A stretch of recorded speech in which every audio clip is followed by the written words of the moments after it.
Alhamdulillah,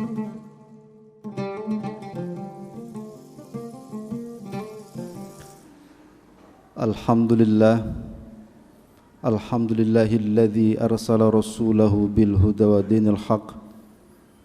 Ashhadu an la ilaha illallah wahdahu la syarikalah, wa ashhadu anna Muhammadan abduhu wa rasuluh.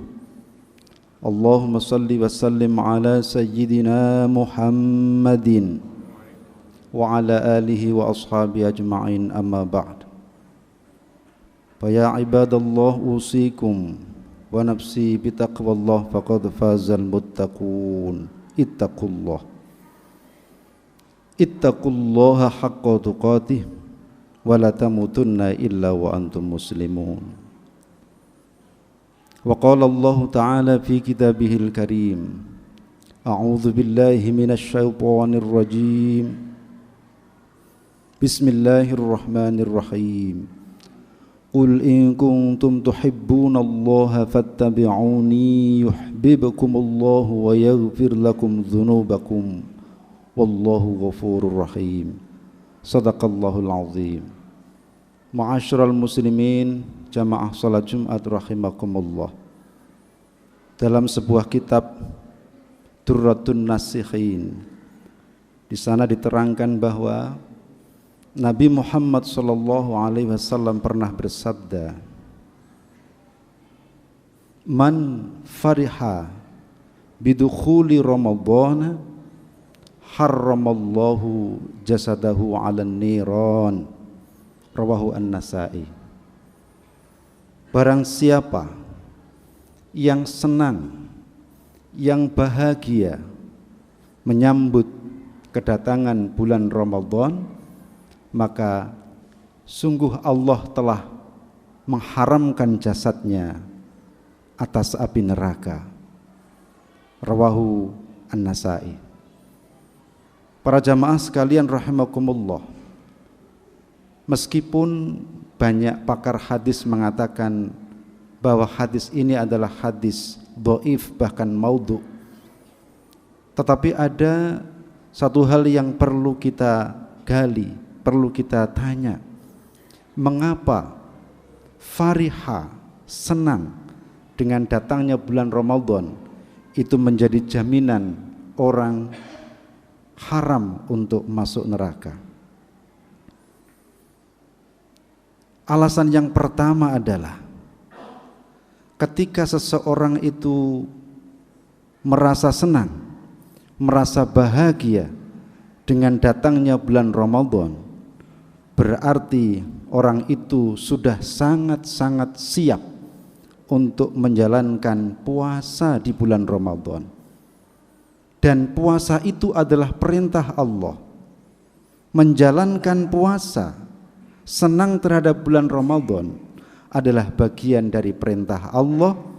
Mentaati perintah Allah berarti orang itu akan dicintai oleh Allah Subhanahu wa ta'ala.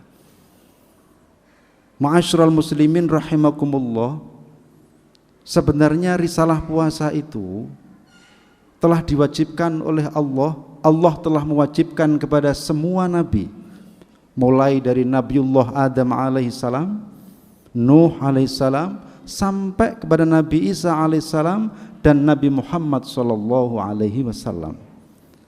Tetapi ternyata dalam sejarah membuktikan bahwa kaum-kaum terdahulu itu mereka suka merekayasa perintah Allah. Jangankan puasa, ibadah saja, keyakinan saja yang mengatakan bahwa qul huwallahu ahad, katakan bahwa Allah itu esa, itulah yang hak. Itu saja mereka rekayasa. Apalagi puasa. Itu juga bagian dari risalah yang mereka rekayasa. Begitu Muhammad SAW datang dan umat Islam mereka senang dengan datangnya bulan Ramadan, itu artinya mereka mensucikan kembali ajaran Islam, ajaran Allah, perintah Allah yang pernah direkayasa oleh umat-umat sebelumnya. Dan mensucikan ajaran Islam itu bagian dari ta'abbudi, penghambaan kita kepada Allah Subhanahu wa taala. Alasan yang kedua, bahwa orang yang mencintai, orang yang senang akan datangnya bulan Ramadan, jasadnya haram untuk dimasukkan neraka. Bahwa di dalam hadis diterangkan, man shoma ramadhana imanan wa ihtisaban ghufira lahu ma taqaddama min dzambi. Barang siapa yang melakukan puasa, menjalankan puasa karena iman, karena melaksanakan perintah Allah, maka semua dosa-dosa ia telah diampuni oleh Allah.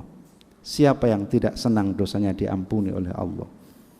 Kalau bapak-bapak dan saudara sekalian punya komputer atau punya flash disk, kemudian komputer atau flash disk itu penuh dengan virus, maka tentu komputer ataupun flash disk itu susah untuk dibuka dan dioperasionalkan. Sangat sulit. Kalau toh bisa, lemotnya bukan main. Sangat lemot sekali. Tetapi ketika virus itu sudah dihilangkan, dibersihkan dengan antivirus, maka komputer dan flash disk itu pun akan bisa dioperasikan dengan cepat dan mudah dan ringan. Ini adalah gambaran bahwa kita ini adalah makhluk yang penuh dengan dosa, tanpa melihat apapun profesi kita, apakah itu orang biasa kata orang, atau seorang guru, seorang ustadz, seorang kiai. Kita sama-sama manusianya, kita penuh dengan dosa. Bisa jadi orang yang tidak dikenal sama sekali dalam masyarakat itu justru ialah orang yang dipilih oleh Allah Subhanahu wa taala. Kita enggak tahu. Dan itu hanya ada di pengetahuan dan ilmu Allah saja. Itu rahasia Allah.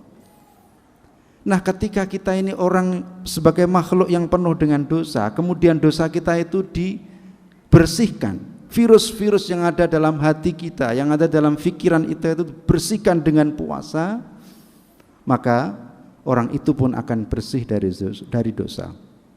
Kalau manusia sudah bersih dari dosa, bukan berarti dia tidak berdosa.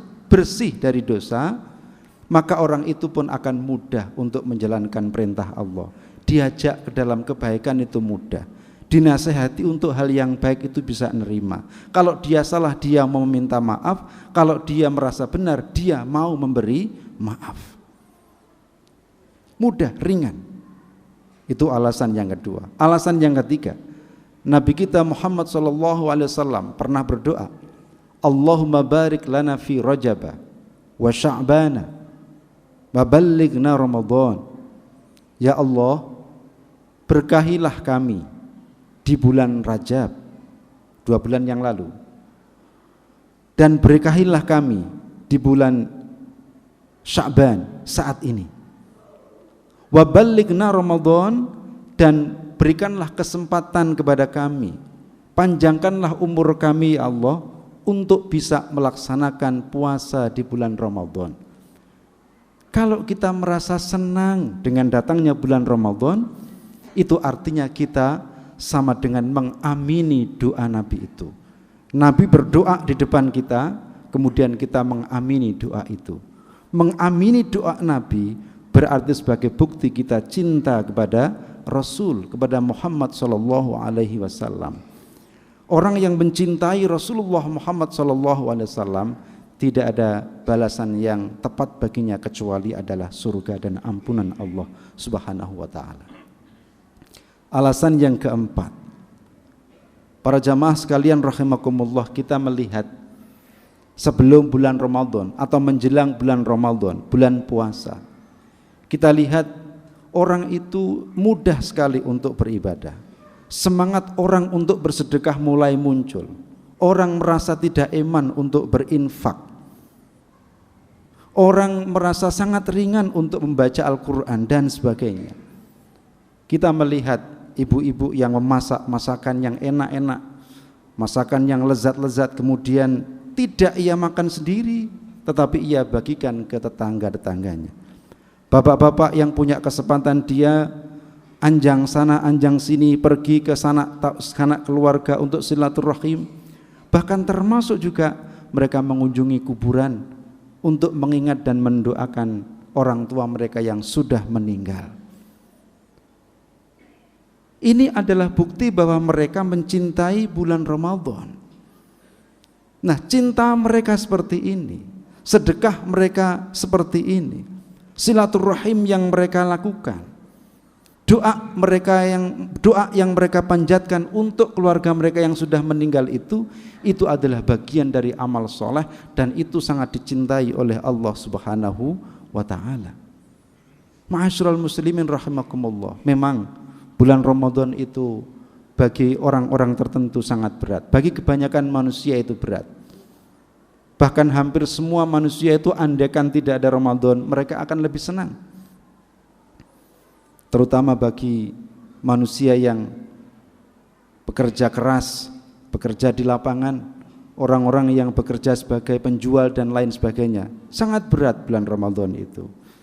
Tetapi ternyata panggilan iman, panggilan tauhid, perintah Allah itu jauh lebih mereka dengarkan ketimbang hanya sekedar mencari keuntungan semata. Mudah-mudahan kita ini termasuk orang yang farihah, yang senang dengan datangnya bulan Ramadan dan melaksanakan, siap dengan segenap jiwa dan raga kita untuk melaksanakan perintah Allah. Kita songsong perintah Allah itu dengan penuh keimanan. Insya Allah Allah akan mengharamkan jasad kita untuk masuk neraka. Bismillahirrahmanirrahim. Al-'asri innal insana lafi khusrin illa alladzina amanu wa 'amilus shalihat wa tawassaw bil haqqi wa tawassaw bis sabr. Barakallahu li wa lakum fil Qur'anil 'azim wa nafa'ani wa iyyakum bima fihi minal ayati wadh-dhikril hakim. Wastaghfirullahal 'azim innahu huwal ghafurur rahim.